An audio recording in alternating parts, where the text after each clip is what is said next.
16절에서 23절 다 같이 함께 읽겠습니다.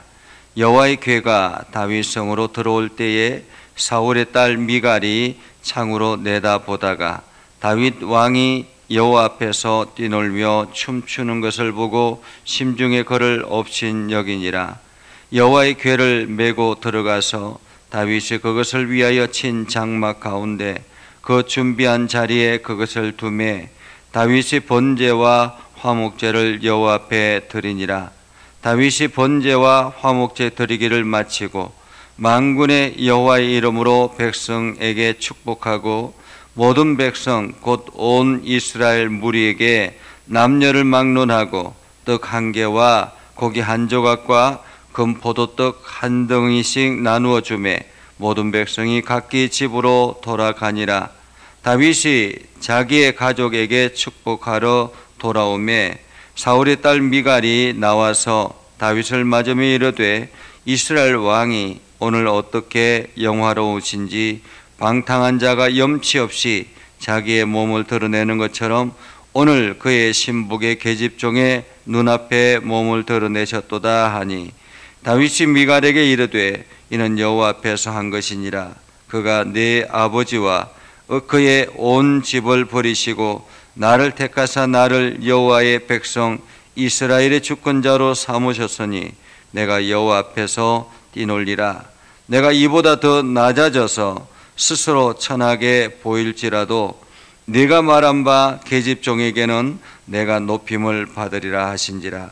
그러므로 사울의 딸 미갈이 죽는 날까지 그에게 자식이 없으니라. 아멘. 오늘도 하나님의 은혜가 여러분의 삶에 가득하기를 바랍니다. 여러분들이 하는 모든 일들 가운데서 주님의 은혜와 주님의 능력을 크게 경험하는 복된 삶을 살아갈 수 있기를 주님의 이름으로 축복합니다. 우리가 신앙생활을 하면서 이러한 고민과 갈등을 경험할 때가 있습니다. 하나님의 말씀을 들을 때마다 그 말씀이 귀에 들려지지 않을 때가 있습니다. 그리고 그 말씀이 자신에게 은혜로 다가오지 않을 때가 있습니다.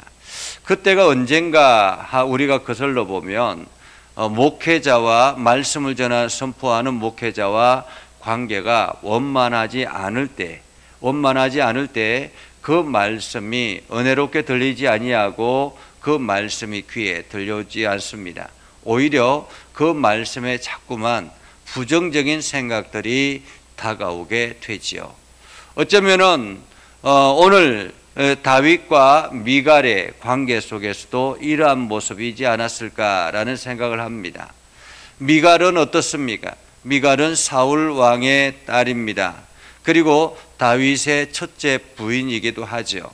그리고 다윗이 이 사울 왕에게서 목숨을 건진받는 그런 결정적인 역할을 했던 사람이 바로 미갈이었습니다. 그때까지만 해도 어쩌면은 다윗과 미갈은 굉장히 좋은 관계였다라고 볼 수 있겠죠. 그러나 오랜 도패 기간 동안 이 미갈은 다른 아내로 살아갈 수밖에 없었습니다. 왜냐하면 아버지가 그 미갈을 다른 사람에게 시집을 보내버렸지요. 그래서 이 다윗이 도망다니는 도피 생활 기간 동안 다른 아내의 신분으로 오랜 기간 동안 살았습니다. 그렇게 몇십 년을 살다가 나중에 다윗이 이 유다의 왕이 되고 이스라엘의 통합 왕이 되어질 때에 미갈을 자기에게 보내라라고 이야기를 했을 때 미갈은 어땠을까? 여러분이 미갈이라면 어땠을까라는 생각을 합니다. 아마도 그곳에서 아기도 낳고 잘 살아가고 있었을 텐데 아버지가 비록 강제적으로 시집을 보냈지만은 또다시 그곳에서 정착하고 살아갔을 텐데 느닷없이 또 이 남자와 이 가족을 버리고 다윗에게 다시 돌아간다라는 거 참으로 쉽지 않은 일이었을 것이다 라는 생각을 해봅니다. 어쩌면은 그렇게 강제적으로 미갈이 다시 다윗과 합쳐지는 그러한 모습을 우리는 보게 됐지요. 그러한 가운데서 다윗이 미갈과 다윗의 관계가 예전처럼 그렇게 원만하지는 않았을 것이다 라는 생각을 해봅니다. 그러한 가운데서 지금 오늘 장면이 연출이 됩니다. 다윗이 이제 이 블레셋과의 전쟁을 다 끝을 내고 그리고 이제 하나님의 법궤를 가지고 옮기다가 그만 이게 큰 대형 사고가 일어나지 않습니까? 죽음을 맞이하는, 사람이 죽는 대형 사고가 일어났습니다. 그래서 다윗이 이 하나님의 법궤를 내버려 두었습니다. 나군의 타작마당에서 다시 이제 가지고 오는 것을 멈추고 내버려 두었다가 몇 개월이 지나고 난 다음에 다시 이제 그 하나님의 법궤를 가지고 옵니다. 하나님의 법궤를 가지고 올 때에 얼마나 정성을 기울였겠습니까? 몇 걸음 떼고 다시 그곳에 제사를 드리고 또 몇 걸음 떼고 제사를 드리고, 그것도 이 레위 지파들이 그 법궤를 어깨에 메고 한 걸음 한 걸음 옮겼으니 얼마나 정성스럽게 옮겼습니까? 만약에 우리가 안양에서 이곳까지 그렇게 법궤를 옮겨왔다면 얼마나 많은 시간이 소요가 되었겠습니까? 그 수고는, 그 정성은, 그리고 때마다 하나님 앞에 제물을 드리고 번제를 드리고 하는 그 시간이, 열정이 얼마나 힘을 들였겠습니까? 드디어 기다리던 이 다윗성에, 예루살렘 성에 이 법궤가 들어옵니다. 다윗이 얼마나 그 법궤가 들어오는 것을 보고 기뻐했겠느냐라는 것입니다. 오늘 16절에 보면 이렇게 말합니다. 여호와의 궤가 다윗성에 들어올 때에 사울의 딸 미갈이 창으로 내려다 보다가 다윗 왕이 여호와 앞에서 뛰놀며 춤추는 것을 보고 심중에 그를 업신여기니라 라고 말하고 있습니다. 여러분, 여기에서 두 사람의 시각이 판이하게 다른 것을 볼 수가 있죠. 다윗은 하나님의 법궤가 들어올 때에 기뻐하며 춤추며 즐겁게 나아가고 있다라고 이야기합니다. 그런데 그것을 가만히 구경하는 사람이 있습니다. 구경꾼처럼 바라보는 사람, 누구입니까? 미갈입니다. 미갈은 이 하나님의 법궤를 보고 구경꾼처럼 내려다보고 있다라고 성경은 말하고 있습니다. 내려다보고 있다. 우리가 하나님 앞에 예배할 때 어떤 자세로 예배하는가가 굉장히 중요한 것 같습니다. 은혜를 받는 사람과 은혜를 받지 않는 사람의 차이, 그것은 바로 시각의 차이라고 말할 수 있습니다. 예배를 구경꾼처럼 내려다보고 있는 사람과 그 예배에 동참하여서 매 순간순간 우리가 기도하는 때, 대표 기도를 할 때에도 그 기도에 함께 마음을 합쳐서 기도하고, 그리고 찬양할 때도 온 마음을 다해서 찬양을 하고, 말씀을 들을 때도 하나님의 말씀을 듣는 것처럼 귀를 쫑긋하게 듣는 사람과 마치 구경꾼처럼 예배하는 사람의 차이, 여러분 보여지십니까?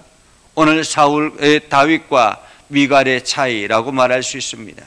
이것이 우리 신앙인들에게 있어서 나타나는 현상이라고 말할 수 있죠. 미갈과 같은 신앙생활, 미갈과 같은 예배의 모습을 가지면 많은 예배를 드린다 할지라도, 오랜 기간 예배를 드린다 할지라도 결코 은혜를 경험할 수가 없는 것입니다. 그런데 오늘 다윗은 그 하나님의 법궤가 들어올 때 기뻐하며 춤추며 찬양하는 것을 봅니다. 미갈은 그것을 보고 내려다보다가 업신여겼다라고 말하고 있죠. 업신여겼다라는 말은 멸시하다, 얕보다라는 말이에요. 멸시하다, 얕보다. 다윗이 하는 그 행동, 어쩌면 왕의 품위를 잃어버렸다라고 생각하겠죠. 어떻게 왕이 저렇게 마치 춤추며 뛰어놀 수 있겠느냐라고 위험도 없이 말입니다. 그렇게 멸시하며 얕보았다라고 말하고 있습니다. 우리가 하나님 앞에 기도할 때 어떤 때는 은혜에 복받쳐서 눈물로 기도할 때가 있습니다. 어떨 때는 막 정말로 너무너무 감동적이어서 사람들에게 하나님의 은혜를 자랑할 때가 있습니다. 그럼에도 불구하고 이 은혜를 경험하지 못한 사람들은 그 사람들이 하는 이야기가 이해가 가지 않습니다. 그래서 비난하고 비웃는 그러한 모습들을 볼 때가 있다라는 것입니다. 신앙인의 차이라고 말할 수 있죠.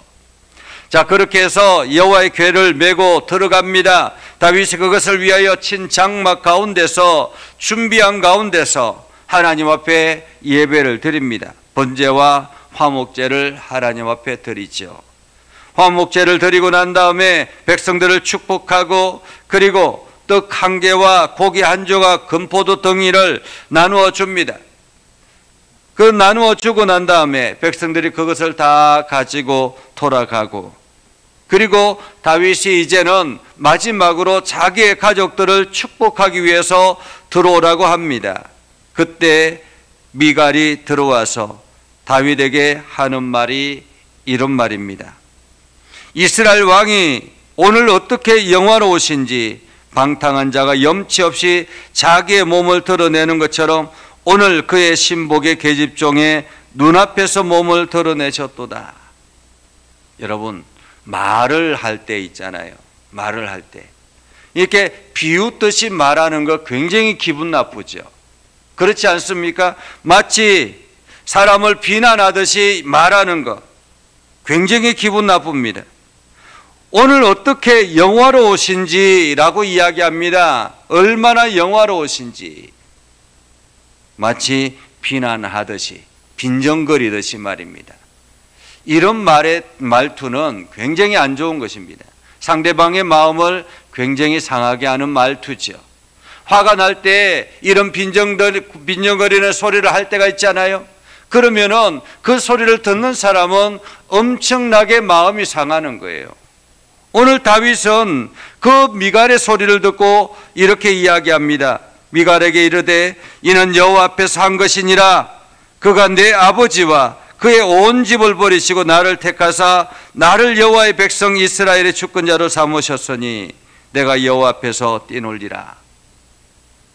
그리고는 내가 이보다 더 낮아져서 스스로 천하게 보일지라도 내가 말한 바 계집종에게는 내가 높임을 받으리라 라고 이야기합니다. 계집종에게는 얼마나 화가 났겠습니까? 계집종에게는 내가 높임을 받으리라. 그리고 난 다음에 미갈이 죽는 날까지 자식이 없었다고 이야기합니다. 자식이 없었다라는 말은 무슨 뜻입니까? 미갈과 관계하지 않았다라는 말이에요. 이미 미갈은 이 소리 하나로, 이 비난의 소리 하나로 자기의 인생을 완전히 망가뜨렸던 것입니다. 오늘 우리가 살아가는 현실 속에서도 마찬가지입니다. 우리가 사람들과의 관계 속에서 그 사람들을 마치 비난하듯이 내 마음이 격해져서 그 사람을 비난하듯이 하면 그 사람과의 관계는 완전히 어그러지는 것입니다. 그때 당시에는 나빠서, 기분이 나빠서 그렇게 할 수 있습니다. 그런데 그 사건으로 인해서 그 사람과의 관계가 완전히 끊어진다면 어쩌면은 나중에 더 큰 위기가 찾아왔을 때 도움을 얻지 못하는 한 사람을 완전히 잃어버리는 결과를 얻게 된다라는 것입니다. 그래서 우리가 사람들과의 대화 속에서도 이렇게 비난하는 소리는 굉장히 안 좋은 습관이다. 이것을 내가 그동안에라도 한다면 우리는 이 비난의 소리를 멈춰야 되는 것입니다. 아무리 친한 사람이라 할지라도, 아무리 가까운 사람이라 할지라도 이 비난의 소리는 상대방의 마음을 핥히는 그러한 소리이기 때문에 비난의 소리를 해서는 안 된다라는 것입니다. 오늘 미갈은 그 비난의 소리 한마디에 그 인생을 끝마치는 그러한 안타까운 모습을 보게 되지요. 오늘 우리는 하나님의 거룩한 사람입니다. 하나님의 은혜를 경험하는 사람들이고 때로는 세상의 사람들이 우리의 신앙생활하는 모습을 이해하지 못할 수도 있습니다. 그러나 분명한 사실은 하나님이 살아계시고 하나님이 여전히 우리와 함께 계시다라는 것입니다. 그래서 오늘도 우리는 그 하나님 앞에서 우리가 다윗처럼 기뻐하며 춤추며 나아가는 그러한 삶을 살아서 우리가 날마다 하나님께 영광을 돌리는 복된 하루가 되기를 주님의 이름으로 축복합니다. 기도하겠습니다. 거룩하신 아버지 하나님, 세상의 사람들은 우리의 영적인 삶을 이해하지 못해서 마치 비난하듯이 우리를 평가할 때가 있습니다. 그러나 우리가 하나님의 거룩한 백성이요 하나님의 사람임을 우리가 세상 사람들에게 분명하게 보여줄 수 있도록 하나님 저희들에게 영적인 권세를 허락하여 주시옵소서. 그래서 오늘도 우리를 통해서 행하시는 하나님의 놀라운 역사를 세상 사람들에게 보여지게 하시고 하나님의 선한 뜻을 온 세상에 증거하는 축복의 통로가 되게 하옵소서. 저희를 붙잡아 주셔서 저희를 강건하게 하시고 우리가 행하는 모든 일들마다 하나님의 은혜로 가득하게 하옵소서. 오늘 하루 하나님의 인도하심 안에서 평강을 누리며 나아가도록 하나님 인도하여 주시옵소서. 예수님의 이름으로 기도드리옵나이다. 아멘. 이제는 우리 구주 예수 그리스도의 은혜와 하나님 아버지 극진하신 사랑과 성령님의 감화 감동 역사 위로 교통하시며 은혜가 오늘도 주의 말씀 안에 있는 믿음의 백성들 위해 하는 모든 일들 위해 영원토록 함께 하옵시기를 간절히 축원하옵나이다. 아멘.